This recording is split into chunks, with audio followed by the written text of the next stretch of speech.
পুলিশের হেফাজত থেকে পালালো আসামি। শনিবার ঘটনাকে কেন্দ্র করে ব্যাপক চাঞ্চল্য ছড়িয়ে পড়ে আদালত চত্বরে। সূত্রে খবর, আসামি নিয়ে এসে আদালতের জেলে ঢোকানোর সময় ঘটে এই গন্ডগোল। সেখান থেকে পুলিশের হাত ছিনিয়ে পালিয়ে যেতে সক্ষম হয় সে। পুলিশ সূত্রে খবর, অভিযুক্ত বিকাশ কার্তিকে শিলিগুড়ি মহকুমা পরিষদের অন্তর্গত খড়িবাড়ি থানার পানিট্যাঙ্কি ফাঁড়ির পুলিশ শুক্রবার গ্রেপ্তার করে। মদ খেয়ে ঝামেলার অভিযোগে গ্রেপ্তার করা হয় বিকাশ কার্তিকে। সিসিটিভি পুরো দেখলে বুঝতে পারলাম।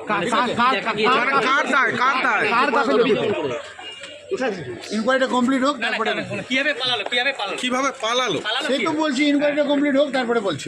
ফুটেজে কি পাওয়া গিয়েছে এখনো কার গাফিলতি স্যার? ওটাই দেখবো। এটা তো সেকেন্ড টাইম, এটা সেকেন্ড টাইম হলো এই কোর্ট থেকে। খুব সম্প্রতি সময়ের মধ্যে কোর্টের নিরাপত্তা তো খুবই ঢিলাঢালা। একটা প্রশ্ন তো উঠেই যাচ্ছে স্যার, এটা নিয়ে তো একাধিকবার হলো কোর্টের থেকে আসামি এভাবে আমরা পালিয়েছে। বলছি, দেখছি ইনকোয়ারিটা হোক, দেখছি। স্যার কারোর এগেইনস্টে মানে এটা ডিপার্টমেন্টাল কি ইনকোয়ারি কি জেল হচ্ছে? পুলিশ না খড়িবাড়ি পুলিশ, কোন পুলিশের গাফিলতি? Nothing more.